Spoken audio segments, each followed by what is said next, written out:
વિસ્તરણ અંગેના એક મોટા સમાચાર જોઈએ તો ગાંધીનગરમાં આજે વિધાનસભા પક્ષની બેઠક પણ મળવા જઈ રહી છે।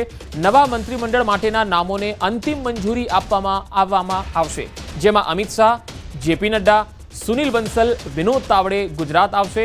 રાજ્યપાલ આજે રાત્રે 11 વાગે ગાંધીનગર પરત ફરવાના છે અને આવતીકાલે શપથવિધિ બાદ એક બેઠક મળી શકે છે।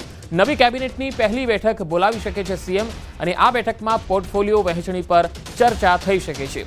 નવા મંત્રીમંડળમાં 6 થી 7 ચહેરાને સ્થાન મળી શકે છે। આ એક મહત્વપૂર્ણ અપડેટ। સૌરાષ્ટ્ર અને ઉત્તર ગુજરાતના પ્રતિનિધિત્વમાં વધારો થઈ શકે, મહિલા ચહેરાને પણ પ્રાથમિકતા મળી શકે છે। નવી કેબિનેટમાં 21 થી 23 સભ્યો હોઈ શકે છે। આમ પૂર્ણ કદનું જો મંત્રીમંડળ જોઈએ તો 26 થી 27 મંત્રી હોઈ શકે છે પૂર્ણ કદમાં, પરંતુ હાલ જે અપડેટ મળી રહી છે, જે ચર્ચાઓ છે અને જે માહિતી આવી રહી છે તે પ્રમાણે નવી કેબિનેટમાં 21 થી 23 સભ્યો હોઈ શકે છે અને એમાં પણ મહિલા ચહેરાને પ્રાથમિકતા મળી શકે છે। ઉત્તર ગુજરાત અને સૌરાષ્ટ્રના પ્રતિનિધિત્વમાં વધારો થશે, એટલે કે આ બંને જગ્યાએથી મંત્રી મંડળના સભ્યોમાં પ્રાથમિકતા જોવા મળી શકે છે। 2 કે 3 જેટલા સભ્યો સૌરાષ્ટ્રથી હોઈ શકે છે મંત્રીમંડળમાં, ઉત્તર ગુજરાતમાંથી પણ 2 કે 3 જેટલા સભ્યો હોઈ શકે છે અને આ રીતે નવા મંત્રીમંડળમાં 6 થી 7 ચહેરાને સ્થાન મળે એવી પૂરી સંભાવના જોવાઈ રહી છે। તો મંત્રીમંડળ વિસ્તરણ અંગેના એક મોટા સમાચાર। શપથવિધિ બાદ તુરંત ખાતાની ફાળવણી પણ થઈ જશે। સીએમની અધ્યક્ષતામાં નવા મંત્રીમંડળની બેઠક મળશે। આ બેઠકમાં નવા મંત્રીઓને ખાતા વિભાગોની ફાળવણી થશે। ધનતેરસના દિવસે જ નવા મંત્રીઓ ચાર્જ સંભાળી લેશે। શુભ દિવસે નવા મંત્રીઓ પદભાર સંભાળશે અને શપથવિધિ બાદ આવતીકાલે નવી કેબિનેટની બેઠક કેટલાક મંત્રીઓના આજે રાજીનામા લઈ લેવામાં આવશે એવું સૂત્ર તરફથી માહિતી આવી રહી છે। વધુ માહિતી મેળવીએ, સંવાદદાતા ગીતા મહેતા મારી સાથે જોડાયા છે। ગીતા, આજે મોટાભાગે મંત્રીઓ જે છે એ રાજીનામા આપી દેશે અને આવતીકાલે નવા મંત્રીઓ છે શપથ બી લેશે અને ખાતાઓની ફાળવણી પણ થશે। આ અંગે હાલ મહત્વપૂર્ણ અપડેટ આપણી પાસે શું આવી રહી છે?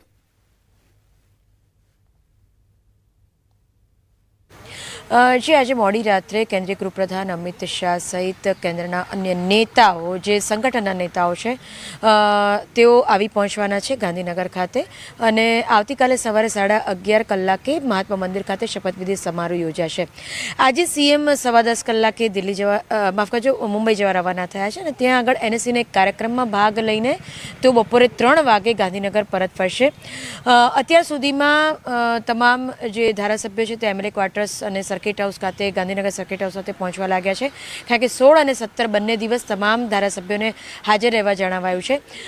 સૂત્રોનું માનીએ તો આજે મોડી સાંજે સીએમ ભૂપેન્દ્રભાઈ પટેલના અધ્યક્ષસ્થાને એક ધારાસભ્યોની બેઠક મળવાની સંભાવના છે અને આ બેઠકમાં જે મંત્રીઓને પડતા મૂકવાના છે તેઓના રાજીનામા લેવાઈ શકે છે, એટલે કે તમામ ધારાસભ્યો સાથે એક બેઠક થાય ને ત્યારબાદ માત્ર મંત્રીઓને રોકવામાં આવે અને મંત્રીઓના રાજીનામા માંગી લેવાય અને આવતીકાલે જે મંત્રીઓ શપથ લેવાના છે ને તેને આજે રાત્રે 8 વાગ્યા આસપાસ, 8 થી 10 દરમિયાન ટેલિફોનિક જાણ કરાવવાની સંભાવના છે અને તે તમામ મંત્રીઓએ આવતીકાલે મહાત્મા મંદિર ખાતે યોજાનાર શપથ સમારોહમાં શપથ લેવાના રહેશે।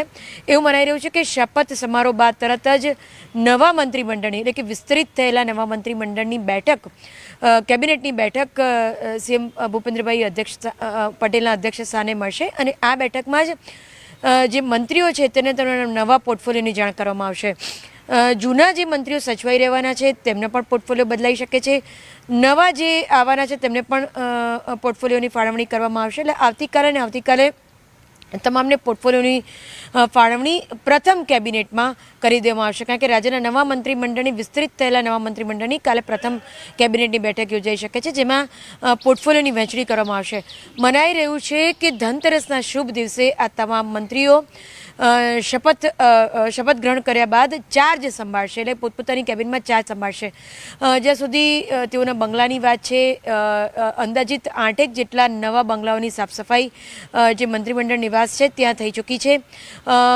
સચિવાલયમાં SS1 અને SS2, એટલે કે સ્વર્ણિમ સંકલ્પ 1 અને સ્વર્ણિમ સંકલ્પ 2માં પણ અંદાજિત 12 જેટલી કેબિનો ખાલી પડી હતી, તે તમામની પણ સાફ સફાઈ પૂર્ણ થઈ ચૂકી છે. એટલે માની લો કે મંત્રીમંડળનું કદ વિસ્તારે અને મંત્રીઓ વધે તો પણ તેની તૈયારીઓ પૂર્ણ થઈ ચૂકી છે.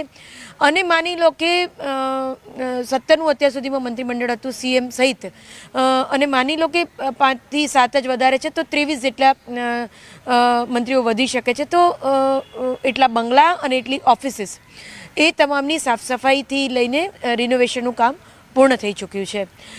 અહીંયા એમએલએ ક્વાર્ટરની જો વાત કરીએ, પંકજ, હાલ એમએલએ ક્વાર્ટર ધારાસભ્યો પહોંચી રહ્યા છે ને કેટલાક ધારાસભ્યો કે જેઓ પોતાનું ઘર બંધ હોય ને ખોલવા નથી માગતા તેઓ સર્કિટ હાઉસ ખાતે પહોંચ્યા છે. તો કંઈ ખુશી કંઈ ગમનું વાતાવરણ જોવા મળી રહ્યું છે. જે મંત્રીઓ ચાલુ પદ પર છે તેઓને તેમનું પત્તું કટ થાય અથવા મંત્રી પદ ગુમાવવું પડે તેની ચિંતા છે. એટલે ખુશી નથી જોવા મળી રહી, કારણ કે અસમંજસની સ્થિતિ છે. જ્યારે અન્ય જે ધારાસભ્યો જેઓ મંત્રી નથી તેઓમાં ખુશીનું વાતાવરણ જોવા મળી રહ્યું છે, કારણ કે તમામને એક એવી આશા છે કે ક્યાંક ફોન અમને ન આવી જાય.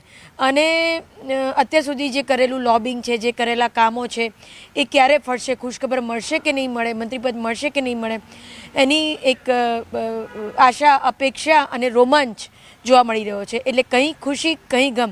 મોટાભાગના ધારાસભ્યોમાં ખુશી અને જે ચાલુ વર્તમાન મંત્રીમંડળ છે તેમાં ક્યાંક ને ક્યાંક ગમનું, નિરાશાનું વાતાવરણ જોવા મળી રહ્યું છે, કારણ કે તેમને ડર છે કે પત્તું કપાય તેમાં ક્યાંક તેઓનો નંબર પણ ન લાગી જાય. જી ગીતા, ધારાસભ્યોની આશા અપેક્ષાઓ વચ્ચે ક્યાંક એવી કોઈ પણ વાત સામે આવી શકે છે, આપણને જોવા મળી શકે છે કે સરપ્રાઇઝ નામ આવે? કારણ કે દર વખતે આપણે જોઈએ છીએ કે બીજેપી જ્યારે પણ ગુજરાતમાં, કારણ કે રાજકીય લેબોરેટરી કહેવાય છે ગુજરાત, તો એવું કોઈ નામ પણ આવી શકે જેની કોઈએ કલ્પના પણ ન કરી હોય.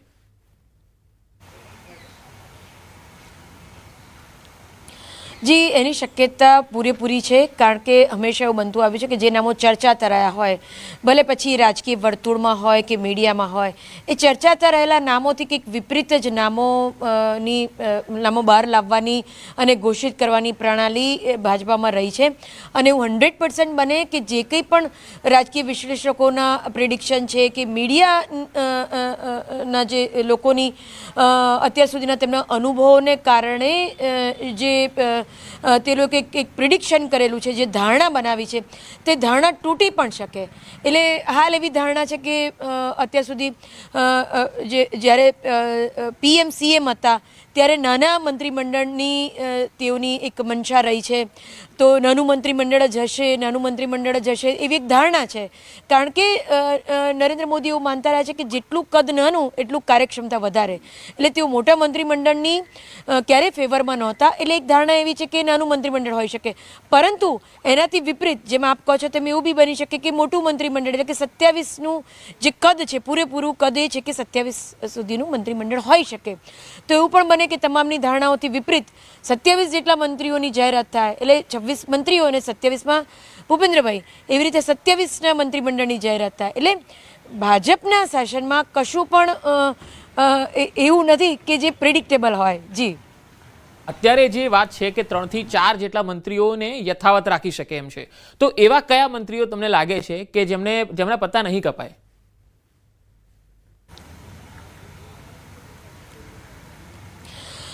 જેમના પત્તા નહીં કપાય તેવા મંત્રીઓમાં સૌથી પહેલું નામ ઋષિકેશભાઈનું છે, બીજું નામ હર્ષભાઈ સંઘવીનું છે. ઋષિકેશભાઈ તો પ્રવક્તા મંત્રી, હેલ્થ મિનિસ્ટર પણ છે, અને હર્ષભાઈ ગૃહમંત્રી છે. તે છે પ્રફુલ્લ પાનસરિયાનું નામ પણ આગળ આવે છે. પ્રફુલ્લ પાનસરિયાનું નામ એટલા માટે છે કે જ્યારે ટિકિટ વહેંચણીની વાત હતી ત્યારે તેઓ એકદમ લો પ્રોફાઇલ રહીને ખસી ગયા હતા, કારણ કે ત્યારે ટિકિટની જ્યારે માથાકૂટ થઈ હતી કે કોને ટિકિટ આપવું, ત્યારે સુરતમાં ઘણી ચર્ચાચર્ચીને માથાકૂટ થઈ હતી. અને એમાંના વન ઓફ ધ પ્રતિનિધિ જેને ટિકિટ અપાઈ શકે ને કપાઈ શકે તેમાં પ્રફુલ્લ પાનસરિયા હતા. અને પ્રફુલ્લ પાનસરિયા એકદમ લો પ્રોફાઇલ રહી, જમીનને જોડાયેલા રહીને તેઓએ પાર્ટી માટે એ જતું કર્યું હતું. તેઓએ કહ્યું હતું કે કંઈ વાંધો નહીં, મને મંત્રી માફ કરજો, મને ટિકિટ ન મળે તો કંઈ નહીં, અન્ય જે દાવેદાર છે તેને તમે ટિકિટ આપો, કારણ કે તેઓ વચ્ચે ઝઘડા છે. એટલે તેઓ રેસમાંથી ખસી ગયા હતા, અને રેસમાંથી ખસી જવાના કારણે જ જતું કરવાની તેમની ઈચ્છાને કારણે જ તેમને ધારાસભ્ય પદની ટિકિટ અપાઈ. એટલું જ નહીં, તેને મંત્રી પણ બનાવાયા. અને એનું કારણ માત્ર ને માત્ર એ છે કે તેઓ રેસમાંથી સામે ચાલીને ખસી ગયા હતા. તેમણે એવી વાત કરી હતી કે સંગઠને મને ઘણું આપ્યું છે, પાર્ટીએ ઘણું આપ્યું છે અને પાર્ટીનો જે કંઈ પણ નિર્ણય હશે તે મને મંજૂર રહેશે. એટલે પાર્ટીને સર્વોપરી કરવાના કારણે તેમને આ પદ મળ્યું હતું. અને એ જ કારણ હજી પણ છે કે તેમણે જ્યારે પહેલી વખત જતું કર્યું હતું અને એ જ અને મંત્રીપદમાં જ્યારે મંત્રી બન્યા ત્યારે પણ તેઓ એકદમ લો પ્રોફાઇલ રહીને કામ કરતા હતા અને સરકારની ગુડબુકમાં પણ તેઓ છે. અને એ એક પહેલેથી છેલ્લે કારણ છે કે તેઓનું મંત્રીપદ સચવાઈ શકે છે. એટલું જ નહીં, તેમને રાજ્ય કક્ષાના મંત્રીમાંથી આગળ કેબિનેટ મંત્રી તરીકે પણ પ્રમોટ કરાવી શકે છે તેવી સંભાવના હર્ષ સંઘવીની પણ છે, તેવી સંભાવના પ્રફુલ્લ પાનસેરિયાની પણ છે. એટલે આ 3 મંત્રીઓ તો એવા છે જ કે જેમનું પદ જળવાઈ રહે તેવી સંભાવના છે. ચોથું મને એક નામ કનુભાઈ દેસાઈનું પણ લાગે છે. ચર્ચા એવી પણ છે કે તેમની ઉંમરના કારણે અને જે જોશભર્યા ચહેરાઓ ઈચ્છે છે, યુવા ચહેરાઓ ઈચ્છે છે રાજ્ય સરકાર, તે ઉપરથી એવું લાગે છે કે કનુભાઈ, એક ચર્ચા એવી છે કે કનુભાઈ દેસાઈનું પત્તું કપાઈ શકે છે. પરંતુ તેઓ સીએમની ગુડબુકમાં રહ્યા છે અને સીએમએ જાહેર મંચ ઉપર તેમની કામગીરીના વખાણ કર્યા છે 1-2 વખત. અને જનરલી અન્ય મંત્રીઓની સરખામણીમાં એ વખાણ કદાચ પહેલાં હતા એવું કહી શકાય. અને એ પણ ખૂબ જ લો પ્રોફાઇલ રહીને અને ચૂપચાપ પોતાનું કામ કરે જાય છે. એટલે એક સંભાવના એવી છે કે સીએમની ગુડબુકમાં હોવાના કારણે તેમનું મંત્રી પદ પણ કદાચ સચવાઈ જાય. કે હાલ આમ જુઓ તો નાણામંત્રીની એ સીએમ પછીનું સેકન્ડ નંબરની પોઝિશન કહેવાય કે જે કોઈ પણ. જી ગીતા, હું અહીંયા આપને રોકવા માંગીશ. કમલમથી મારી સાથે ગૌતમ શ્રીમાળી પણ જોડાઈ ગયા છે. ગૌતમ, કમલમમાં અત્યારે કયા પ્રકારની ચહેલ પહેલ આપ જોઈ રહ્યા છો? કયા કયા નેતાઓ કમલમ અત્યારે પહોંચી રહ્યા છે?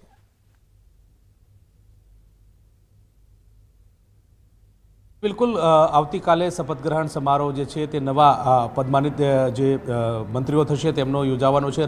રાજ્યપાલ આચાર્ય દેવવ્રત જે છે તે તમામ જે નવા પદમાનિત જે મંત્રીઓ જે છે તેમને શપથ લેવડાવે છે. મહાત્મા મંદિર ખાતે આ કાર્યક્રમ યોજાવાનો છે. મહત્વનું સાથે છે કે ભારતીય જનતા પાર્ટીના દિગ્ગજ નેતાઓ જે છે તે ગુજરાત આવી રહ્યા છે. જે અંતર્ગતની વાત કરીએ તો કેન્દ્રીય નેતૃત્વમાંથી પણ અનેક નેતાઓનું ગુજરાતમાં આવાગમનની શરૂઆત જે છે તે થઈ ચૂકી છે. ગઈકાલ રાત્રે, મોડી રાત્રે જે વાત કરીએ તો સુનિલ બંસલ જે છે રાષ્ટ્રીય મહામંત્રી, તેમનું પણ આગમન ગુજરાતની અંદર થઈ ચૂક્યું છે. એ જ રીતે વિનોદ તાવડે જે સંગઠનની પ્રભારી તરીકેની જવાબદારી ગુજરાતની સ્વીકારી રહ્યા છે, તેઓ